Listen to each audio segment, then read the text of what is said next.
The ink is dry, the seal is pressed, and the British monarchy has just dropped the most nuclear constitutional hammer in modern history. Just moments ago, inside the heavily guarded gates of Buckingham Palace, King Charles signed the official decree that permanently erases Prince Harry from the line of succession forever. This is no longer a rumor, a tabloid guess, or a temporary family dispute. It is an absolute, legally binding, constitutional execution of authority. The formal instrument resting on the King's mahogany desk officially cuts the Duke of Sussex from the royal bloodline's legal future, stripping away his final constitutional bridge to the throne he was born to inherit. Across the palace halls, senior courtiers were forced to surrender their encrypted phones, and emergency notification protocols were executed in complete secrecy to prevent early leaks. But the devastating truth could not stay buried inside the royal vault. Across the Atlantic in California, Prince Harry opened a secure digital message directly from the palace legal team, only to read the cold, final sentence confirming his permanent exile. As Meghan Markle stood beside him in utter disbelief, the sudden realization hit like a physical blow. The monarchy has formally closed its doors, erased his name, and decided its future without him. But what exact private betrayal pushed King Charles past the point of no return? Stay right where you are, because the shocking insider details leaking out of Clarence House will leave you completely breathless. To understand how the royal family reached this catastrophic tipping point, we have to look past the polished press releases and travel back through years of escalating paranoia, bitter rivalry, and calculated palace strategy. For decades, the monarchy operated under a strict, unwritten code: protect the institution at all costs, endure personal sacrifice in silence, and never, under any circumstances, air private family grievances to the public. That golden rule kept the dynasty intact through world wars, personal scandals, and national crises. But when Prince Harry and Meghan Markle made the explosive decision to step down as senior working royals and cross the Atlantic to set up residence in California, that centuries-old code was shattered beyond repair. What began as a quiet request for privacy rapidly morphed into a full-scale media war. High-profile televised interviews, multi-million-dollar tell-all memoirs, and explosive streaming docuseries launched relentless broadsides directly against the heart of the firm. Inside the walls of Windsor and Buckingham Palace, every fresh headline felt like a precision-guided strike against the very foundation of the crown. King Charles, then serving as Prince of Wales, spent years attempting to walk an impossible tightrope. On one side was his duty as a future sovereign, bound to uphold the dignity and security of the state. On the other was his instinct as a father, holding on to the faint hope that time, distance, and quiet diplomacy could eventually heal the rift with his younger son. Behind closed doors, the psychological toll on the royal inner circle was immense. Prince William, the immediate heir to the throne, viewed every public revelation not just as a betrayal of his father, but as a direct threat to the future security of his own children, Prince George, Princess Charlotte, and Prince Louis. Sources close to the Prince of Wales reveal that William felt an overwhelming responsibility to construct an absolute firewall around the core monarchy. To William, the crown was not a family business to be debated in the media, it was a sacred constitutional trust. Every time private family conversations were quoted in international broadcasts or splashed across front pages, William's trust in his brother eroded a little more, until virtually nothing was left but icy suspicion and formal distance. Meanwhile, King Charles found himself increasingly isolated in his desire for family unity. Senior palace advisors, constitutional experts, and political leaders repeatedly warned the monarch that maintaining an ambiguous status for Prince Harry was actively damaging the crown's global reputation. The Duke of Sussex remained officially listed within the line of succession, holding a position of legal significance under the law. In the event of a national emergency, illness, or unforeseen crisis, a prince living thousands of miles away, actively engaged in lucrative commercial deals and hostile media campaigns, could theoretically be called upon to exercise constitutional authority. To the legal minds advising the sovereign, this was not merely an uncomfortable family dynamic, it was an unacceptable national security risk. The tension reached a fever pitch following the historic coronation of King Charles III. While the public witnessed a grand spectacle of tradition and unity, behind the velvet curtains, a high-stakes standoff was quietly unfolding. Harry's brief, icy appearance at the ceremony, arriving alone, seated rows behind senior working royals, and departing before the official portraits were even taken, sent shockwaves through the royal household. It was clear to everyone present that the fracture was no longer just about hurt feelings or hurt pride. It had become an ideological war between two completely incompatible worlds, the ancient, rigid discipline of the British monarchy, and the modern, unfiltered hyper-commercialism of Hollywood. Queen Camilla, watching the immense pressure weigh on her husband's health, privately urged the king to establish clear boundaries. Friends of the royal household reveal that Camilla saw how every headline, every leaked conversation, and every lingering uncertainty drained the king's energy during a period when the monarchy needed absolute strength and focus. Yet, despite the growing chorus of advisors demanding decisive action, Charles hesitated. He remembered the tragic loss of Harry's mother, Princess Diana, and the profound trauma that had shaped both of his sons. For years, the king clung to the belief that as long as the legal bridge of the succession remained intact, the door to eventual reconciliation remained open. However, that delicate balance was built on a foundation of sand. In the corridors of power, senior politicians and members of parliament were quietly drafting private inquiries regarding the legal status of non-working royals within the succession. The public was growing impatient, demanding to know why an individual who had explicitly rejected royal duties was still formally positioned in the line of inheritance. The pressure on King Charles was building like a pressure cooker, reaching a critical threshold where a single spark would detonate the entire structure. The stage was set, the fault lines were deeply etched, and the monarchy was moving inexorably toward a confrontation that would alter the history of the House of Windsor forever. Every courtier inside the palace knew that the status quo could not hold. The quiet warfare, the cold silences during mandatory phone calls, and the constant threat of another explosive leak had created an atmosphere of utter dread. The family was operating on borrowed time, waiting for the inevitable moment when personal emotion and constitutional duty would clash head-on. That explosion was no longer a matter of if, it was purely a matter of when. And when the catalyst finally arrived behind the soundproof doors of Clarence House, it brought the entire royal house crashing down into the most ruthless legal execution the modern world has ever witnessed. The breaking point did not happen on a public stage under the blinding glare of press cameras. It occurred inside the soundproof, oak-paneled study of Clarence House during a secret, late-night meeting that was never supposed to exist on any official palace calendar. Desperate to find a way forward before an upcoming parliamentary debate, King Charles had agreed to a strictly private, off-the-record conversation with Prince Harry. There were no private secretaries present, no legal representatives taking minutes, and no communications aides standing by the door. The single, absolute condition laid down by the king was total, uncompromised confidentiality. Charles was prepared to discuss sensitive, high-level contingency plans regarding the future administration of the crown, including how royal authority would be managed during periods of medical treatment or international travel. For 2 tense hours, the father and son spoke in hushed tones, addressing issues that touched the very core of national security and dynastic continuity. For a brief, deceptive moment, it seemed as though the emotional ice was beginning to thaw.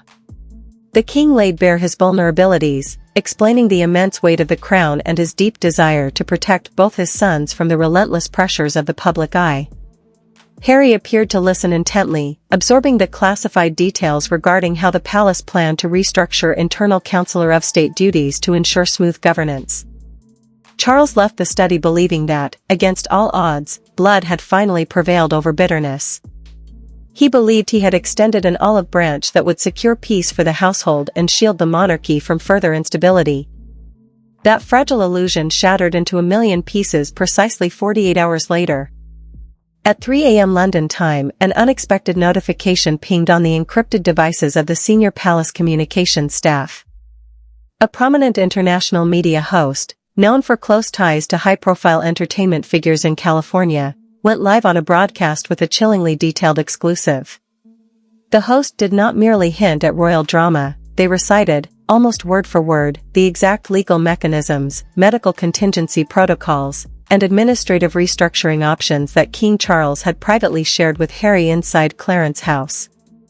The leak contained specific legal terminology that only 4 people in the entire world knew: the King, the Duke of Sussex, and 2 senior constitutional attorneys who had drafted the original briefing documents. The reaction inside Buckingham Palace was immediate and explosive. Prince William was awakened by an urgent encrypted call from palace security. Upon hearing the specifics of the leak, the Prince of Wales reportedly experienced a moment of raw, unbridled fury that shook the royal staff to their core. William immediately demanded an emergency video conference with the King, presenting undeniable proof that the leak could have only originated from one source. The sacred trust between father and son had not just been broken, it had been weaponized on a global stage for media influence. Across social media, the internet exploded into absolute chaos. Within minutes, hashtags like #RoyalLeak, #ClarenceHouseBetrayal, and #PalaceExposed began trending globally, generating millions of tweets every single hour. Fictionalized screenshots of alleged text exchanges between California and media insiders began circulating like wildfire across Twitter and TikTok. Fanatic online groups divided into hostile camps, with thousands accusing Harry of committing the ultimate act of betrayal against his ailing father, while others claimed the palace was framing the Duke to justify a long-planned purge. When King Charles placed a direct, private telephone call to California demanding an immediate explanation, the conversation lasted less than 2 minutes. The King asked a single, direct question: had Harry authorized or shared the details of the Clarence House meeting with any third party?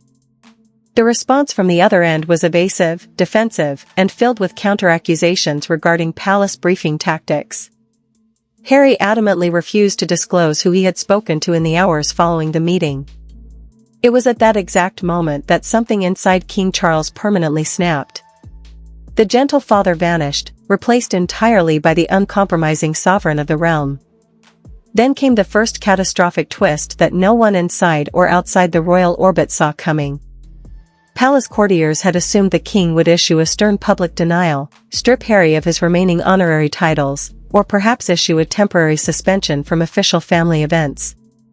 But King Charles bypassed every standard protocol entirely. Instead of consulting the standard public relations team, the King summoned the Chief Magistrate of the Royal Courts of Justice and the Prime Minister's senior legal counsel to a subterranean conference room beneath Buckingham Palace. The King did not want a temporary punishment or a public statement.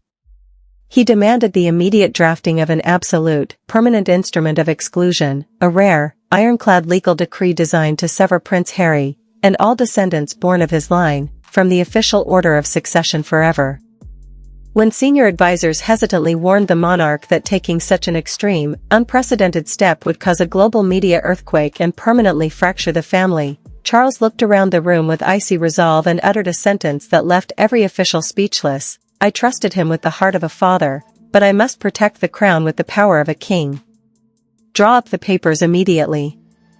The news of the King's brutal legal order didn't just leak, it detonated across every digital highway on Earth with terrifying speed. Within minutes of the palace legal counsel departing the subterranean briefing room, the story broke out of control.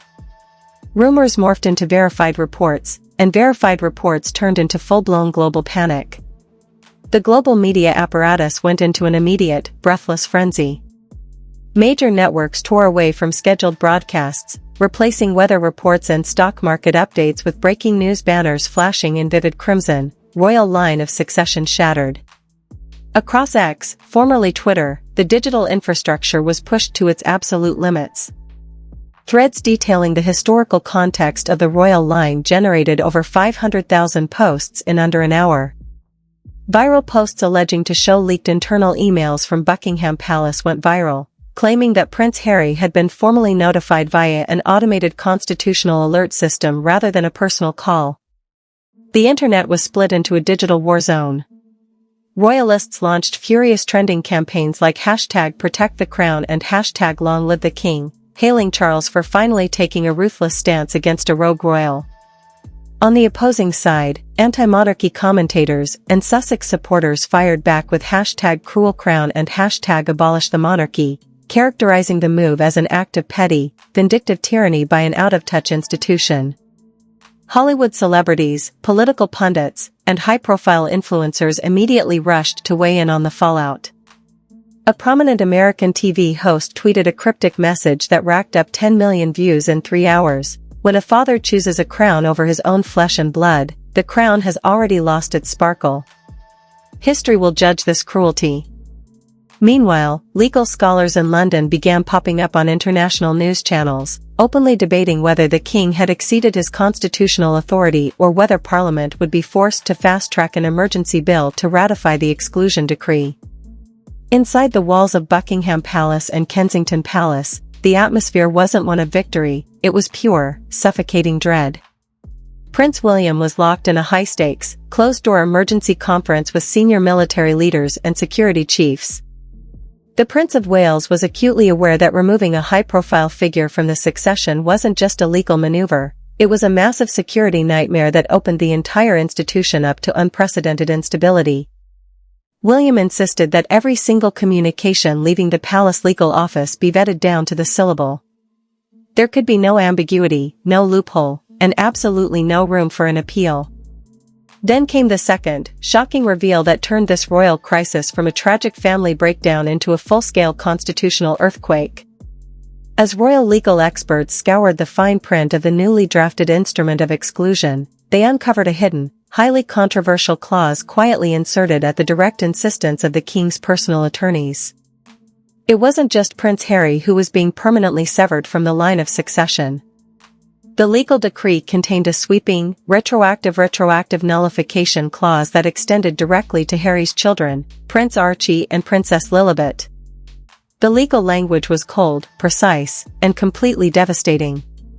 It stipulated that any individual who voluntarily removes themselves from royal duty or engages in unauthorized disclosures regarding classified state affairs automatically forfeits the dynastic succession rights of their direct lineage.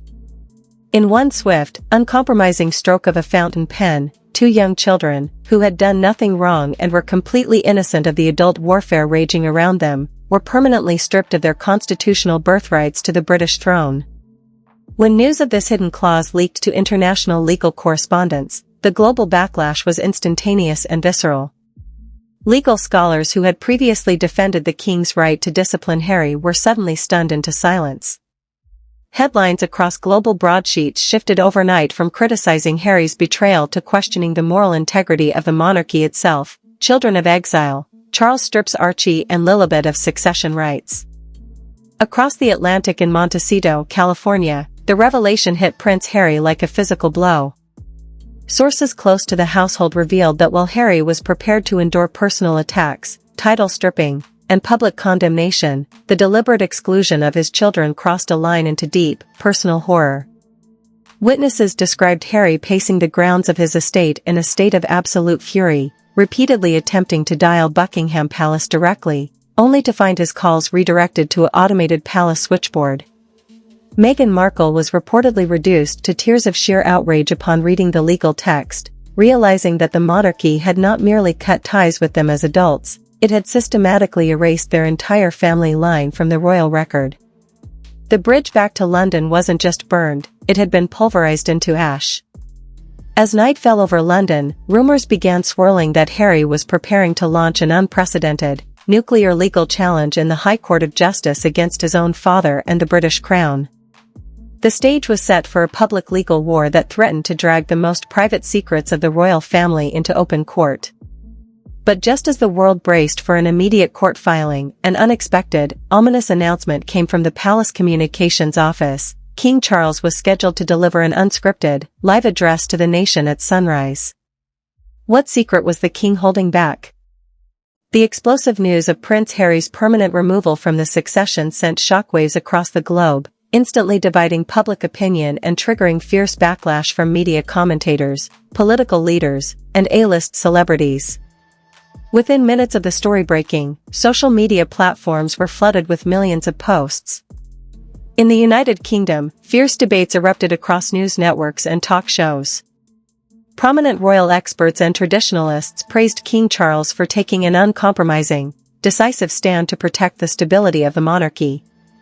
They argued that a prince who had repeatedly criticized the royal family, stepped down from official duties, and exposed private conversations could no longer hold a formal position in the line of inheritance.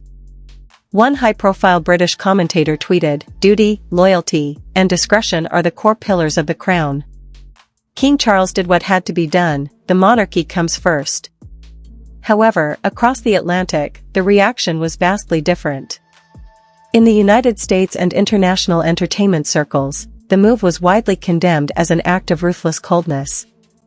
Prominent Hollywood figures and media personalities rushed to voice their outrage over the decision to exclude Harry, and especially his young children, Archie and Lilibet, from the royal lineage. A popular American morning show host declared live on air, "Stripping a son of his heritage is one thing, but erasing innocent children from family history is purely vindictive. This isn't protecting a crown, it's a family feud gone entirely too far." As fan groups clashed online in brutal comment wars, a fake statement allegedly leaked from a former royal aide began circulating, claiming that senior members of the household were secretly terrified that Harry would retaliate with an unscripted, unfiltered live interview. The public remained deeply split, half viewing the king as a strong, protective sovereign, and the other half condemning him as a ruthless monarch who chose his crown over his own son. But just as the global debate reached its absolute breaking point, an even bigger, far more dangerous bombshell was about to explode. As the global storm reached a fever pitch, an unexpected late-night leak from inside the sovereign's private office shattered the entire narrative once again. It turns out that King Charles did not act alone in signing the instrument of exclusion. A high-level whistleblower from the Cabinet Office dropped an absolute bombshell document, a confidential, signed memorandum proving that Prince William himself had quietly met with the Prime Minister 48 hours before the Clarence House meeting even took place. The document revealed that William had personally requested the legal framework to permanently remove Harry, citing long-term institutional stability for his own children, Prince George, Princess Charlotte, and Prince Louis. This meant the entire Clarence House leak wasn't the trigger for the removal, it was the royal family's pre-planned trap to force Harry into a corner. When Harry discovered that his own brother had laid the groundwork for his exile days before their father even spoke to him, he realized the ultimate truth. He hadn't just lost his place in the succession, he had been systematically outmaneuvered by the future king. Inside the Montecito estate, Harry reportedly made a silent, terrifying vow. Sources close to the Duke reveal he immediately called his high-powered legal team and authorized the release of a secret, encrypted vault containing years of personal audio recordings, unedited private correspondence, and undisclosed palace communications, materials he had held back for years. As dawn broke over London, a single, ominous sentence was posted to an official platform connected to the Sussexes: "The truth cannot be erased by a signature." Part 1 drops tomorrow. The monarchy thought they had ended the war by removing Harry from the line of succession, but they may have just unleashed an unstoppable, nuclear retaliation that could tear down the modern crown from the inside out. Are we about to witness the most devastating royal expose in human history? What dark secrets are hidden inside Harry's locked vault? The real war for the House of Windsor has only just begun. Now, we want to hear from you. Has King Charles made the ultimate, necessary sacrifice to protect the British monarchy, or has Prince William gone too far by plotting his own brother's exile behind closed doors? What do you think is hidden inside Harry's locked vault, and will Part 1 completely destroy the royal family's legacy forever? Drop your thoughts, theories, and predictions in the comments down below. The debate is already raging, and we want to know whose side you're on. If you found this explosive update shocking, make sure to smash that like button right now, hit subscribe, and turn on all post notifications so you never miss a single second of this unfolding royal war.